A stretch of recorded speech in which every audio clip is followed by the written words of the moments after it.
जय हिंद बच्चों। तो कैसे हो आप सब। हम आशा करते हैं कि आप सभी स्वस्थ होंगे।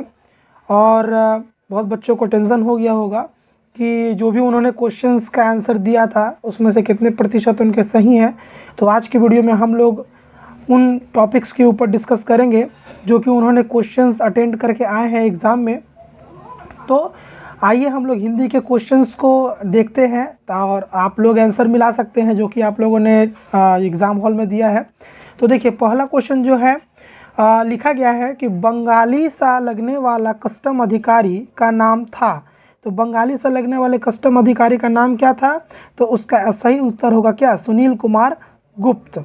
ठीक है, गुप्ता था, सुनील कुमार गुप्त लिखा गया। ठीक है, अगला क्वेश्चन जो है वो है लहना सिंह किसके यहाँ आया था? तो लहना सिंह जो था वो अपने मामा के यहाँ पर आया था। ऑप्शन नंबर ग होगा सही आंसर। ठीक है, अगला तो हमारा अगला क्वेश्चन देखिए यहाँ पे क्या है, नन्हा संगीतकार कहानी के कहानीकार का नाम बताइए। ठीक है, अब नन्हा संगीतकार का जो कहानीकार है उनका इसमें से कहीं नाम नहीं दिया गया है, तो आप ऑप्शन जो है वो भूल है। ठीक, तो आप किसी भी आंसर को अगर टिक करते हैं तो आपको फुल मार्क्स दिया जाएगा। ठीक, तो मैं मान लीजिए नारायण वेंकट रमन को टिक कर दिया तो भी मेरा सही है। नारायण मांझी को जिसने टिक किया वो भी सही है। सुंबा नारायण राव उसको भी सही है। और कावुडे किसी भी ऑप्शन को आप टिक करेंगे क्योंकि यहाँ पर जो क्वेश्चन है वो गलत है। ठीक है, सॉरी क्वेश्चन सही है, ऑप्शंस जो है वो नहीं दिए गए हैं। ठीक है, तो आप ऐसे करके अपना अंक बचा सकते थे। अगला प्रश्न है आत्मतरण कविता में कवि किस पर जय करने के लिए प्रार्थना करता है? वो होगा भय। ठीक है, ऑप्शन नंबर ग सही है। सुबह सुबह ट्रांजिस्टर में क्या बजने लगा? वो होगा राष्ट्रगान। ठीक है, नीर का नेमान फिर किस प्रकार की कविता है? तो ये एक आशावादी कविता है। ठीक है, बिस्मिल्लाह खां के बचपन का क्या नाम था? बिस्मिल्लाह खां के बचपन का नाम था आपका अमीरुद्दीन। ठीक, उसके बाद क्या था, बृहद संहिता के रचनाकार कौन है? तो बारह मिहिर। ठीक है, ऑप्शन नंबर ग सही है। बिस्मिल्लाह खां के बड़े भाई का क्या नाम था? बिस्मिल्लाह खां के बड़े भाई का नाम क्या था? अली बख्श, पैगंबर खां, साकिब हुसैन या शमशुद्दीन? तो उनका बड़े भाई का नाम था शमशुद्दीन। ठीक है, ऑप्शन नंबर घ सही उत्तर होगा। अगला क्वेश्चन देखते हैं, समास के कितने भेद होते हैं? तो भाई 6 भेद होते हैं। ऑप्शन नंबर घ सही है। ठीक, जिस समास में अन्य अर्थ की प्रधानता हो उसे क्या कहते हैं? जिस समास में अन्य अर्थ की प्रधानता होती है उसे हम बहुव्रीहि समास कहते हैं। ठीक है, याद रखिएगा। अगला क्वेश्चन क्या है, अपादान कारक की विभक्ति क्या है? अपादान कारक की विभक्ति जो चिन्ह है वो क्या है? से। ठीक है, मैं पेंसिल से चित्र बनाता हूँ, इस वाक्य में से किस कारक का चिन्ह है? तो वो है करण कारक का चिन्ह। ठीक, इसके बाद है मेरे द्वारा गाना गाया गया, इस वाक्य में वाच्य कौन सा रूप में है? तो ये जो है मेरे द्वारा गाना गाया गया। ठीक है, तो यहाँ पर देखिए इसमें जो सही उत्तर होगा कृतवाच्य। ठीक है, इसका सही उत्तर कृतवाच्य होगा। अच्छा, अगला क्वेश्चन क्या है, इसमें समासिक पद का पूर्व पद गौण और उत्तर पद प्रधान होता है उसे क्या कहते हैं? तो उसे हम तत्पुरुष समास कहते हैं। ठीक है, अगला क्वेश्चन है कि परिश्रमी छात्र अवश्य सफल होंगे, यह वाक्य क्या है? तो ये जो वाक्य है ये मिश्र वाक्य है। ठीक है, इस प्रकार ये जो वाक्य है ये मिश्र वाक्य होगा। ठीक है, तो इस प्रकार हम लोगों ने देखिए जितने भी MCQ क्वेश्चंस थे उसको हम लोगों ने सॉल्व कर लिया। आई होप आप लोग ने भी सभी क्वेश्चंस का सही उत्तर दिया होगा। तो चलिए अब हम लोग SQ क्वेश्चंस को समझते हैं। और वीडियो अगर अच्छे लगे तो ज़रूर अपने दोस्तों के साथ शेयर कीजिएगा क्योंकि यह पुण्य का काम होगा। ठीक है, वो बच्चे जो कि परेशान होंगे कि उन्होंने जो क्वेश्चंस आंसर किए हैं हिंदी मीडियम वाले, क्या उनका जो प्रश्न है वो सही है, इस आधार पे वो बहुत परेशान होंगे। तो आप लोग उनको भेज दीजिएगा जिसके कारण वो भी सेटिस्फाइड हो पाएंगे कि हाँ हमने जो क्वेश्चंस किया है उसमें हम इतने नंबर के हकदार हैं। ठीक है, चलिए अगला बात करते हैं। देखिए पहला क्वेश्चन हमारा दिया गया, निम्नलिखित किन्हीं 19 प्रश्नों के उत्तर दीजिए अधिकतम 20 शब्दों में। मतलब आपको वाक्य बनाकर उत्तर देना था। जो कोई भी शॉर्टकट ट्रिक अपनाया होगा या फिर केवल आंसर लिख दिया होगा उसको नंबर बहुत ही कम कटता है यहाँ पर। ठीक है, याद रखिएगा, वाक्य बनाकर ही उत्तर यहाँ दिया जाना था क्योंकि 20 वाक्य आपको अधिकतम 20 शब्दों में इसका आंसर देना था। देखिए रंगैया जलते घर में क्यों कूद गया? तो क्वेश्चन है रंगैया जलते घर में क्यों कूद गया? तो रंगैया जलते घर में चप्पल बचाने के लिए कूद गया। ठीक है, किस लिए कूद गया? तो चप्पल बचाने के लिए। ठीक है, याद रखिएगा। उसके बाद क्या है, हेनरी कहाँ पैदा हुए थे? तो हेनरिक जो है वो पोलैंड में पैदा हुए थे। कहाँ पैदा हुए थे? तो पोलैंड में। ठीक है, अगला बात करते हैं, लहना सिंह फौज में किस पद पर था? तो वो जमादार था। याद रखिएगा, तेरी कुरमाई हो गई, यह कथन माने यह किसका कथन है? तो यह लहना सिंह का कथन है। ये लहना सिंह बोलता है। लाहौर बहुत याद आता है, किसे लाहौर बहुत याद आता है? तो असल में सिख बीबी को जो है वो लाहौर बहुत याद आता है। सिख बीबी, आंसर क्या होगा? सिख बीबी। ठीक, अगला क्वेश्चन, किसके बिना संशय की गांठ नहीं छूटती? है ना, राम के बिना। आंसर क्या होगा? राम के बिना। आंसर क्या लिखेंगे आप लोग? राम के बिना संशय की गांठ नहीं छूटती। ठीक है, नौरंगिया ने क्या गिरवी रखा था? तो नौरंगिया ने अपने गहने गिरवी रखे थे। ठीक है, नौरंगिया ने अपने गहने गिरवी रखे थे। अगला, रामदास क्यों उदास था? क्योंकि उसे बता दिया गया था कि आज उसकी हत्या होने वाली है। ठीक है, लिखेंगे हम लोग क्यों कि उसे बता दिया गया था कि उसकी आज हत्या होगी।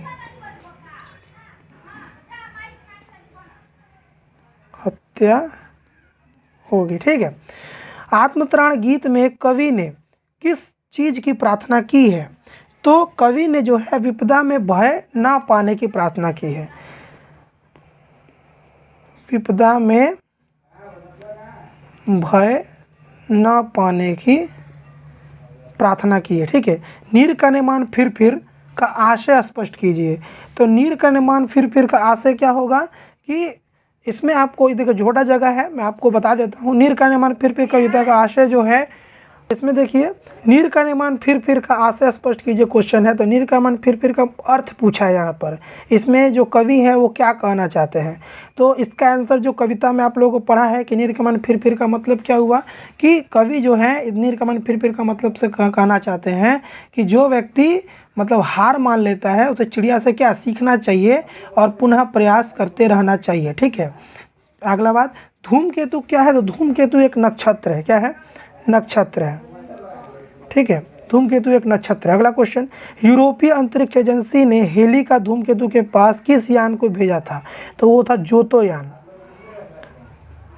जोतोयान को भेजा था। ठीक, बिस्मिल्लाह खां साहब किस लिए प्रसिद्ध हैं? तो वो अपनी शहनाई के लिए प्रसिद्ध हैं।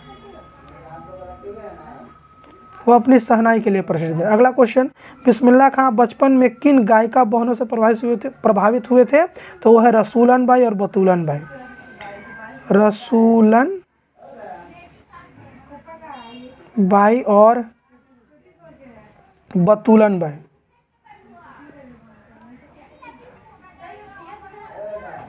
बाई। संयुक्त वाक्य किसे कहते हैं? ठीक है, अभी आपके स्क्रीन पर इसका आंसर आएगा, वही इसका सही उत्तर होगा। ठीक है, समय की पाबंदी के कारण और ज़्यादा जगह ना होने के कारण मुझे जल्दी वीडियो बनाना पड़ रहा है, सो आपके लिए यहीं पर मैं उत्तर दे रहा हूँ। ठीक है, अपादान कारक की परिभाषा लिखिए, आपके स्क्रीन पर आएगा, आप लोगों से देख लीजिएगा। अच्छा, किसी एक समासिक पद का विग्रह कीजिए। जो समास का नाम लिखिए, बेलगाम और पीताम्बर। ये दो दिए गए हैं, दोनों में से किसी एक का उत्तर लिखना है। ठीक है, तो एक है बेलगाम, दूसरा है पीताम्बर। तो बेलगाम का होगा बिना लगाम के अव्ययी भाव समास, और पीताम्बर होगा पीला है जिसका अंबर अर्थात विष्णु जो होगा वो बहुब्रीहि समास। ठीक, महेश गीता पढ़ता है, इस वाक्य को भाववाच्य में परिवर्तन कीजिए। तो इसका सही उत्तर होगा कि महेश के द्वारा गीता पढ़ा गया। ठीक है, इसका आंसर क्या होगा? महेश के द्वारा गीता पढ़ा गया। ठीक, अगला क्वेश्चन, हर तरह के संकटों से घिरा रहने पर भी वह विनाश नहीं हुआ। हर तरह के संकटों से घिरा रहने पर भी वह निराश नहीं हुआ। इसे मिश्र वाक्य में परिवर्तन कीजिए। तो इसका जो सही उत्तर होगा वो होगा, माना वह हर तरह से संकटों से घिरा था लेकिन वह निराश नहीं हुआ। ठीक है, इस तरह से आप लिखते हैं तो आपका सही उत्तर होगा। उससे बैठा नहीं जाता, इस वाक्य को कृतवाच्य में परिवर्तित कीजिए।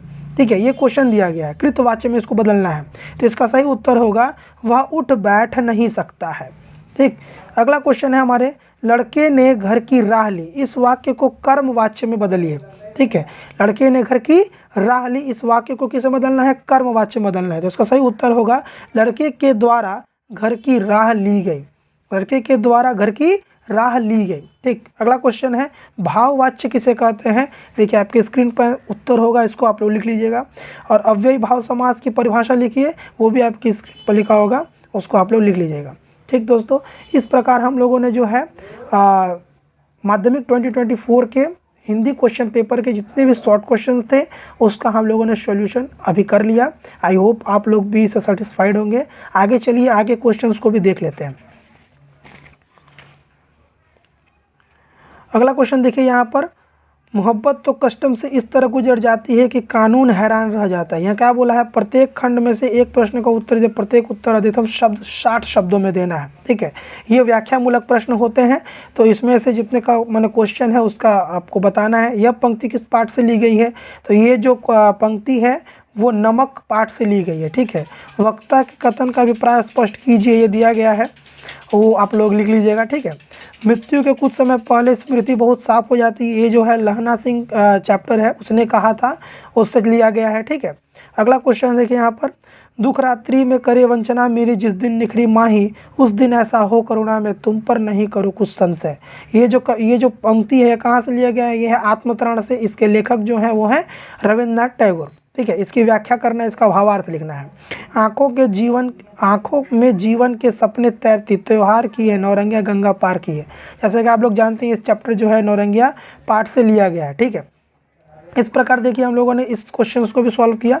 अब आगे की बात करते हैं। देखिए लॉन्ग क्वेश्चन में देखिए क्या क्या आया था, नमक ले जाने के बारे में सोफिया के मन में उत्पन्न द्वंद्व का वर्णन कीजिए। मतलब सोफिया के मन में जो मतलब द्वंद्व हो रहे थे कि जाएंगे चोरी से सामान नहीं जाएगा, सब बारे में आपको आंसर लिखना था। 5 नंबर का था, आप लोगों को लिखना था, आप लोगों ने लिखा होगा।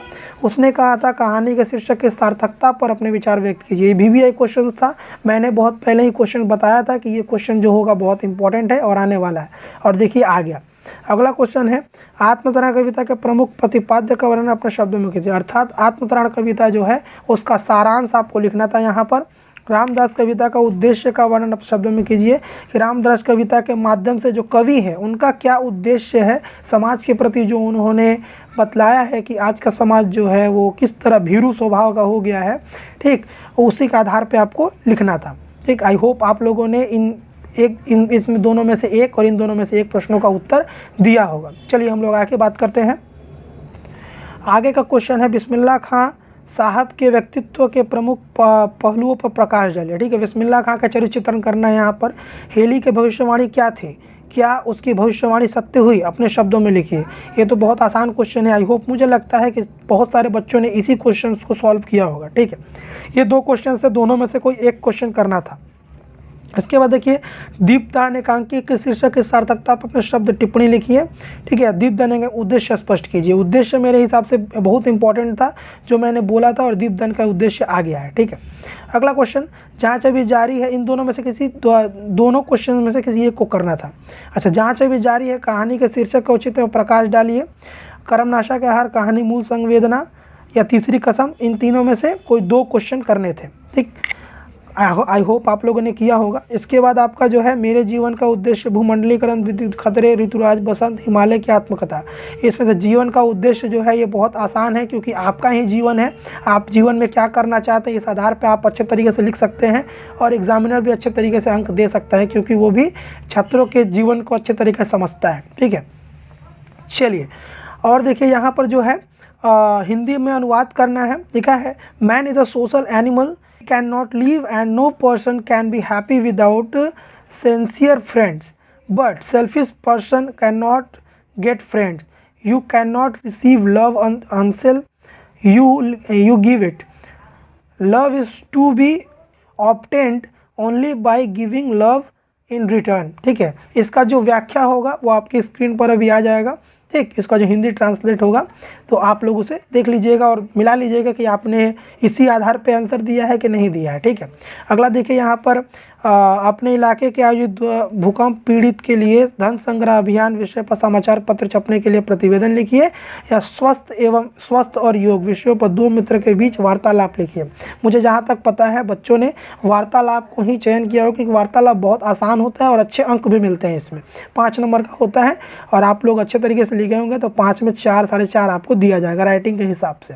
और आप लोग अगर लाइन से क्वेश्चन आंसर अटेंड किए होंगे एकदम लाइन से, मतलब 1 नंबर 2 नंबर 3 नंबर, तो आपको ज़्यादा अंक मिल सकते हैं, क्योंकि लाइन से लिखने वाले बच्चों को ज़्यादा अंक मिलता है। और जिनको जो लगा होगा अपने साफ राइटिंग में लिखा होगा, मात्रा मिस्टेक नहीं की होंगी, तो उनको ज़्यादा अंक प्राप्त होंगे। वो जो भी अंक प्राप्त होंगे वो तो आपका रिजल्ट के समय ही पता चलेगा, लेकिन इस वीडियो को देखने के बाद आप लोग यह डिसाइड कर लेंगे कि आपको कितना अंक मिल सकता है। तो आई होप इस वीडियो का जो पर्पस है आप लोगों के लिए बहुत ही फुलफिल होगा, और हम यही आशा करते हैं कि आप सभी का रिज़ल्ट बहुत ही अच्छा हो, शुभ हो। ठीक है, आपके जो एग्ज़ाम है वो और अच्छे से जाए। ठीक है, अगले वीडियो में हम लोग बात करेंगे जो भी नेक्स्ट चैप्टर है, अगले वीडियो में हम लोग बात करेंगे नए सब्जेक्ट्स के बारे में। ठीक है, उसके क्वेश्चन आंसर्स को सॉल्व करेंगे। तो मिलते हैं अपने नए वीडियो में। जय हिंद, जय भारत।